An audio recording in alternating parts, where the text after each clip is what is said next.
মরুভূমির মতো উত্তপ্ত হয়ে যায় কখনো এই সুজলা সফলা শস্য শ্যামলা নদী মাতৃক বাংলাদেশও মরুভূমির মতো উত্তপ্ত হয় আমার আপনার অন্যায় অবিচার এবং জুলুম অত্যাচারের কারণে। আপনারা জানেন বাংলাদেশেও অফিসার আছে ঠান্ডা করবার জন্য, হিট অফিসার। কি অফিসার?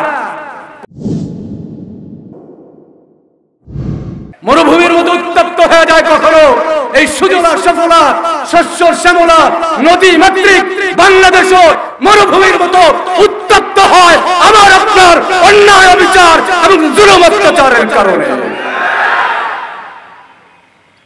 তাহলে বুঝতে হবে পৃথিবীতে মাখলুক অন্যটা থাক না থাক আল্লাহর কিছু যায় আসে না। তারা কাজ করুক না করুক আল্লাহর কিছু যায় আসে না। তারা ভালো করুক মন্দ করুক আল্লাহর কিছু যায় আসে না। আল্লাহ পাক বলেন মানুষ যদি অন্যায় করে তাহলে পৃথিবীর অবস্থার পরিবর্তন হয়। আমরা বলি জলবায়ু পরিবর্তন। কি বায়ু পরিবর্তন? কথা কয় না দি জলবায়ু পরিবর্তন কিসের কারণে? বর্তমান বিজ্ঞান অনেক কিছু বলছে। জলবায়ু পরিবর্তন হয় বিভিন্ন কারণে। এই কারণে বিভিন্ন জায়গায় বিভিন্ন অফিসার নিয়োগ দেওয়া হয়েছে। আপনারা জানেন বাংলাদেশেও অফিসার আছে ঠান্ডা করবার জন্য, হিট অফিসার। কি অফিসার? কথা কয় না চুপ থাকে পাবলিক। হিট অফিসার এই ঠান্ডা করবার জন্য দেখবেন বিভিন্ন রকমের পদ্ধতি শুরু করছে। বিভিন্ন রকমের পদ্ধতি বাংলাদেশে শুরু হয়েছে। মেশিন দিয়া বাতাসের মাধ্যমে পানি ছাড়া হচ্ছে, দেখছেন আপনারা ঢাকার সিটিতে পানি ছাড়া হচ্ছে পরিবেশ ঠান্ডা করবার জন্য। এই যে এই রকম তাপ এবং এই ধরনের অনাবৃষ্টি এবং এই ধরনের রৌদ্রের প্রচন্ড তাপদাহ, এটা কি এই জামানায় না আগেও ছিল? আগেও ছিল কি ছিল না? তাইলে আগের একটা ঘটনা শোনাই, শুনবেন আপনারা। আজকে অনেকে শুনছেন, তারাও আবার নতুন করে শুনেন। আজকে অনেকে শুনছেন আমার কাছ থেকে, আবার শুনেন। এই পরিস্থিতি আগেও ছিল, 1400 বছর আগে হযরত ওমর ইবনে খাত্তাব রাদিয়াল্লাহু আনহুর জামানায়ও ছিল এবং মুহাম্মদুর রাসূলুল্লাহ সাল্লাল্লাহু আলাইহি ওয়াসাল্লামের জামানায়ও ছিল। তখন কি হিট অফিসার নিয়োগ দিয়েছে না কোন পদ্ধতিতে এই পরিবেশকে উত্তাপকে এই উত্তাপ তাপদাহকে ঠান্ডা করা হয়েছে? ওইখানে আমাদের জন্য আদর্শ। কোথায়? 1400 বছর আগে আল্লাহর নবীর আমলের মধ্যে, তার জিন্দেগীর মধ্যে আমাদের জন্য আদর্শ।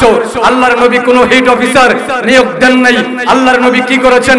উত্তাপ তাপদাহের মধ্যে আল্লাহর নবী অনাবৃষ্টির মধ্যে সাহাবে کرامকে সঙ্গে নিয়ে খালি মাঠে খোলা ময়দানে চলে গেলেন। চাদরকে উল্টে পড়লেন, পড়বার পরে 2 রাকাত সালাতুল ইস্তিসকা নামাজ পড়লেন, লম্বা খুতবা দিলেন, দোয়া করলেন, আল্লাহুম্মা আগিসনা গাইসাম মুগীসা। হাত উঠাইছেন, হাত মুছতে মুছতে মুছার আগে, দোয়া শেষ করবার আগে আল্লাহর পক্ষ থেকে রহমতের মুষলধারে বৃষ্টিতে মদিনা প্লাবিত হয়ে গেছে। বলেন সুবহানাল্লাহ।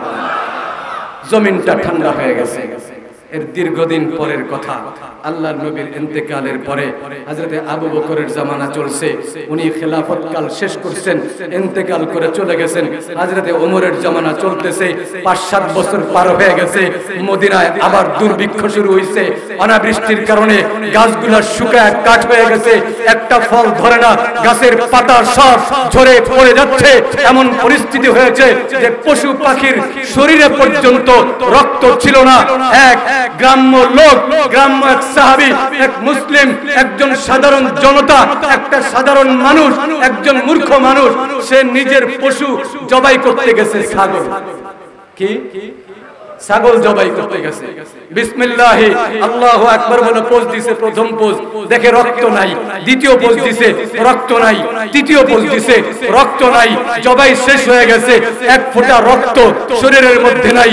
এই দেখা উনি চিৎকার করে কেঁদে দিয়েছেন এবং বলছেন, ও মুহাম্মাদা, হায় আমাদের নবী, হায় যদি নবী থাকতেন, আজকে যদি নবী থাকতেন, আজকে এই দৃশ্য দেখতে হতো না। ওনার উদ্দেশ্য হলো অনাবৃষ্টির কারণে, পানির শুষ্কতার কারণে, পানি শূন্যতার কারণে আজকে ছাগলের রক্ত পর্যন্ত শুকিয়ে গেছে। একটা হাত ছাড়ছিলেন, হাতটা আল্লাহর দরবারে পৌঁছে। আল্লাহ শুনছেন, ওই বেচারা রাত্রে বেলা ঘুমায় রয়েছে। শুনতেছেন কথা? শুনতেছেন তো কথা?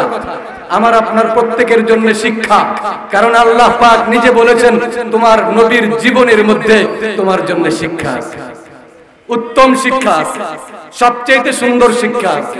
তা হযরতে ওই সাহাবী রাত্রে বেলা ঘুমায় গেছে, ঘুমের মধ্যে স্বপ্নে দেখতেছেন আল্লাহর নবী হাজির।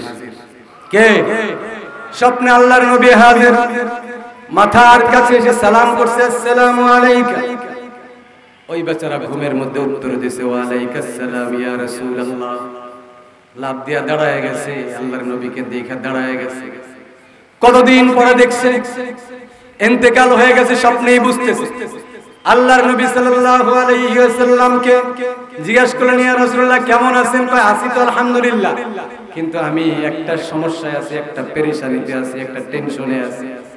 কি টেনশন? আমি তো ওমররে বুদ্ধিমান বলতাম, ওমরকে বুদ্ধিমান মনে করতাম, কিন্তু এখন দেখি ওমর একটা বোকা। কে বোকা? কে? কথা কয় না। ওমর কেডা? আপনার পাশের বাড়ির লোক। হ্যাঁ, অর্ধ জাহানের খলিফা, অর্ধ জাহানের খলিফা, 22 লক্ষ বর্গ কিলোমিটার পুরা আরব উপদ্বীপের খলিফা ছিলেন ওমর ইবনে খাত্তাব, যার খেলাফত কালে ইউরোপ পর্যন্ত ইসলাম পৌঁছেছে, আমেরিকা পর্যন্ত ইসলামের ঝান্ডা উড্ডীন হয়েছে। সেই খলিফার আমলে ওনার নাম ওমর ইবনে খাত্তাব আজও পর্যন্ত তাগুতির শক্তি, যার নাম শুনলে 3 বার করে পানি খাইতে হয়।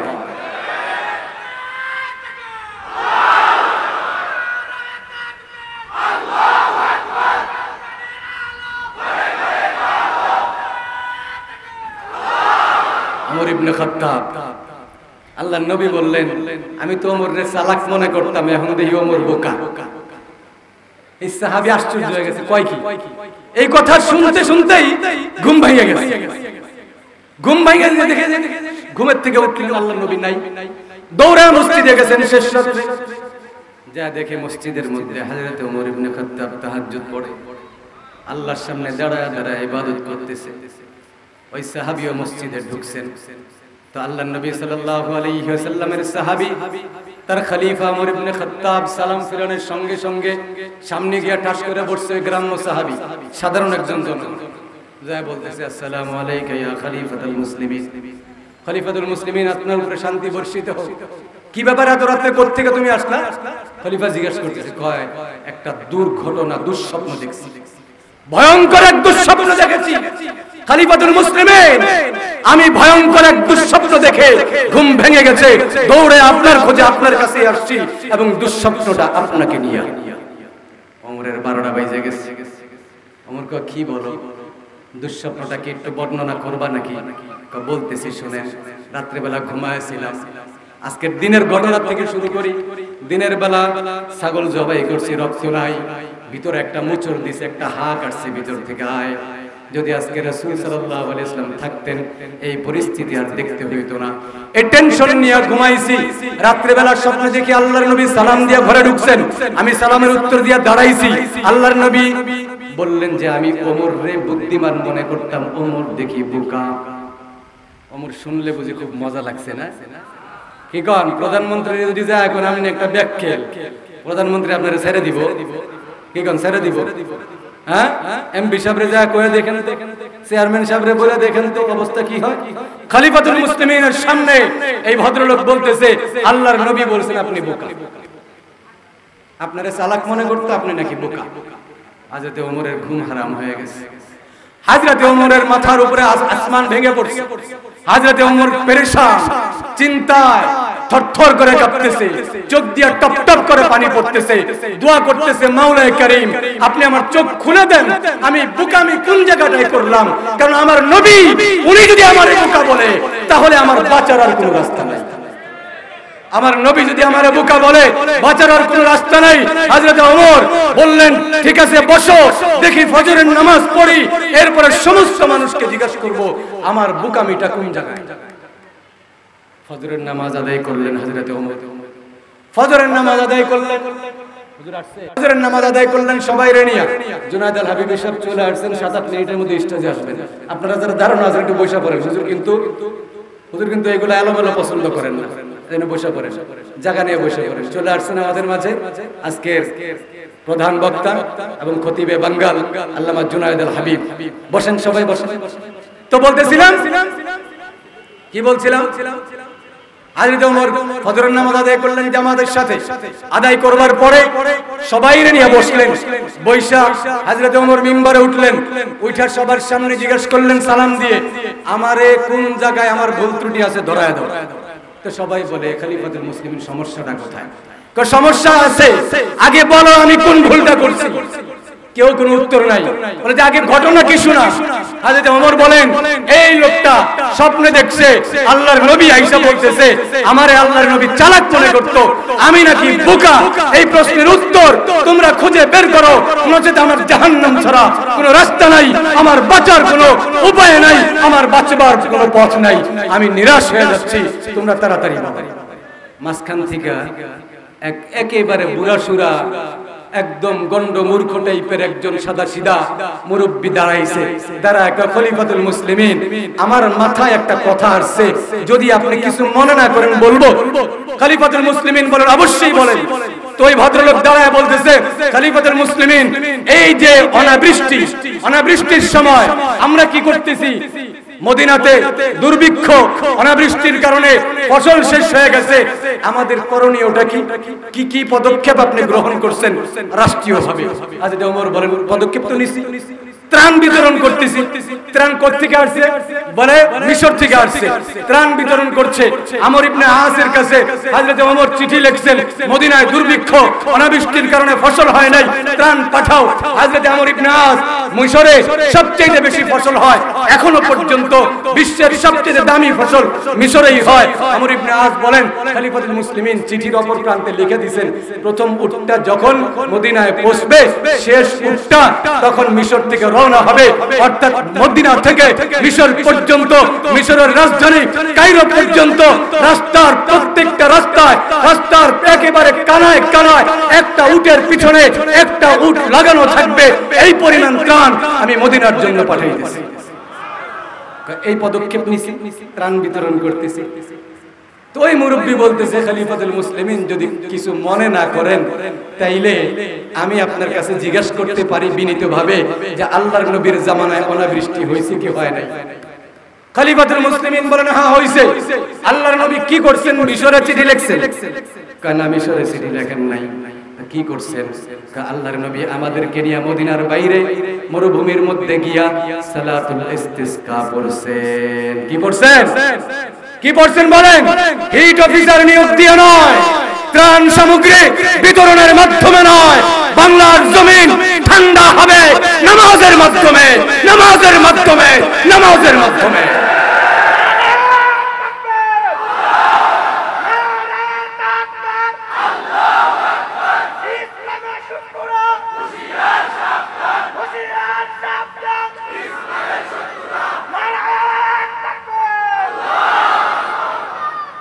হযরত ওমর ইবনে খাত্তাব বললেন, আল্লাহর নবী আমাদেরকে নিয়ে মরুভূমিতে গেছেন, চাদর পাল্টা চাদর এরকম উল্টাইছেন, উল্টায়া পড়ছেন, পয়রা সালাতুল ইস্তিসকা পড়ছেন, খুতবা দিছেন, দোয়া করছেন, হাত এরকম উপরের থেকে নিচের দিকে নামাইতে দেরি আসমান থেকে অঝরে মুষলধারে বৃষ্টি এসে মদিনার জমিনকে ঠান্ডা করতে দেরি হয় নাই। আল্লাহ পাক সঙ্গে সঙ্গে রহমতের বাড়ি ধারার মাধ্যমে মদিনার জমিনকে সিক্ত করে দিয়েছেন। ওই লোক ভদ্রলোক দাঁড়ায় বলে, যদি তাই হয় আজকে 6 মাস পার হইল, খলিফাতুল মুসলিমিন একদিনের জন্য তো আপনি সালাতুল ইস্তিসকা পড়েন নাই। খলিফাতুল মুসলিমিন ওই লোকটারে সামনে ডাক দিয়ে আনছেন, ডাক দিয়ে না গলার মধ্যে বুকের মধ্যে জড়ায় ধরে তারে চুমা দেয় আর বলে, তুমি আমারে বাঁচায় দিলা। সবাইকে নিয়ে ওই সময় মদিনার বাইরে মরুভূমিতে চলে গেছেন, ওখানে সালাতুল ইস্তিসকা পড়ছেন। রিওয়ায়াতের মধ্যে আসছে, সিরাতের মধ্যে, সিরাতের কিতাবগুলো খুলেন, সিয়ারুন নুবালা, সিয়ারু আলামিন নুবালার মধ্যে আসছে, আল বিদায়া ওয়ান নিহায়ার মধ্যে আসছে, এরপর সিরাতে ইবনে হিশামের মধ্যে, ইবনে খালদুনের মধ্যে আসছে। হযরত ওমর ইবনে খাত্তাব দ্বিতীয় রাকাতের ডান দিকে সালাম ফিরায়া বাম দিকে ফিরানোর আগেই পুরা মদিনার আকাশ মেঘে ছেয়ে গেছে, সালাম ফিরাইতে দেরি, বৃষ্টি পড়তে দেরি হয় নাই। হিট অফিসার নিয়োগ দিছে, হিট অফিসার কি কর, যে হিট অফিসার নিয়োগ দিছে গরম তো আরো বাড়বো, খুব বাড়বো, গরম আরো বাড়বো না। হিট অফিসার নিয়োগ দিয়ে নয়, সালাতুল ইস্তিসকা জাতীয়ভাবে বাংলাদেশে পড়তে হবে। এটা জাতীয় সমস্যা, জাতীয় সমস্যার সমাধান জাতীয়ভাবে আসতে হবে। কারণ কোরআনে পাকের সূরা নূহের মধ্যে আল্লাহ বলেছেন, কুল তুস্তাগফিরু রাব্বাকুম ইন্নাহু কানা গাফফারা, তোমরা ইস্তিগফার করো, আল্লাহ maaf করে দিবেন। ইউরসিলিস সামাআ আলাইকুম মিদরারা, তওবার ইস্তিগফারের মাধ্যমে দুনিয়াতে আসমান থেকে আল্লাহ পাক মুষলধারে বৃষ্টি বর্ষণ করবেন। কাজেই বৃষ্টি আসতে হলে কি করতে হবে? সালাতুল ইস্তিসকা বন্ধ করে দিতে হবে। কোন ইউনিভার্সিটির মধ্যে পড়তে চাইলে কর্তৃপক্ষ অনুমতি দিবে না, তাইলে বৃষ্টি নামবে না। কথা কয় না দেখি? ঢাকা ইউনিভার্সিটিতে সালাতুল ইস্তিসকা পড়ার জন্য অনুমতি মেলে না, পূজার জন্য অনুমতি মেলে। এই হলো আমার সোনার বাংলাদেশ। হ্যাঁ, শান্তি যদি আসতে হয়, যদি বৃষ্টি পড়তে হয়, যদি এই জমিনকে সিক্ত করতে হয়, আল্লাহর রহমতের বাড়ি ধারার মাধ্যমে রব্বে কাবার কসম করে বলি, সালাতুল ইস্তিসকার বিকল্প নাই। বাংলাদেশে এই ইতিহাস হযরত হাফিজের জামানায় ছিল কি ছিল না? ছিল কি ছিল না? হাফিজ হুজুরের জামানায়ও রাষ্ট্রীয়ভাবে এরশাদ সরকার, এরশাদ প্রেসিডেন্ট এরশাদ জাতীয়ভাবে ঈদগাহে, জাতীয় ঈদগাহের মধ্যে সালাতুল ইস্তিসকার আয়োজন করেছিলেন হাফিজ হুজুরের ইমামতিতে। ওখানে সালাতুল ইস্তিসকা পড়া হয়েছে। সালাতুল ইস্তিসকার দ্বিতীয় রাকাতে বৈঠকে থাকা অবস্থায় পুরো উত্তপ্ত ঢাকা শহরটা মুহূর্তের মধ্যে আল্লাহ পাক বৃষ্টি দিয়ে ঠান্ডা করে দিয়েছিলেন। ওই সময় লন্ডন থেকে বিবিসি আইছে, কয় মুসলমান গো মাথা নষ্ট হয়ে গেছে, এরা বললে নামাজ পড়া বৃষ্টি নামায় হারাইব। ঠাট্টা বিদ্রুপ চলছে, ওরা ক্যামেরা ট্যামেরা নিয়ে হাজির, সংবাদ প্রচার করবার জন্য, হাস্যরসের সংবাদ। কিন্তু ওরাও হতভম্ব হয়ে গেল। হাফিজজি নামাজে দাঁড়াইতে দেরি, বাংলার আকাশ মেঘে ঢাকতে দেরি হয় নাই। দ্বিতীয় রাকাতের মধ্যে থাকা অবস্থায় উত্তপ্ত ঢাকাটা, তাপদাহের ঢাকাটা পুরোটাই শান্ত আর ঠান্ডা হয়ে গেছে। এই জন্য বাংলাদেশও ঠান্ডা করতে হলে কোনো হিট অফিসারের কাম বাজে নাই। কি কন যতই মেশিন লাগান, ঠান্ডা করবে কে? ঠান্ডা করবেন কে? আল্লাহ যদি ইচ্ছা করে এই তাপদাহের মধ্যেও আপনাকে ঠান্ডা রাখতে পারেন। কথা ঠিক কিনা? কথা ঠিক কিনা বলেন? এই উত্তপ্ত তাপদাহের মধ্যেও আপনাকে মাইনাস ডিগ্রি ঠান্ডা রাখতে পারেন। আবার আপনাকে শীতের দিনে, প্রচন্ড শীতের দিনে, শীতার্ত রাতে আপনাকে জ্বর দিয়া গরম বানায় দিতে পারেন। পারেন কি পারেন না? ঠান্ডা করবার মালিক কে? গরম করবার মালিক কে? ঠান্ডা করবার মালিক যিনি, গরম করবার মালিকও তিনি। যিনি গরম দিয়েছেন উনি ঠান্ডা করবেন। কাজী ওনার দরবারে আমাদের প্রত্যেককে ঝুঁকতে হবে। রাজি আছেন? রাজি আছেন তো ইনশাআল্লাহ? রাজি আছেন তো ইনশাআল্লাহ?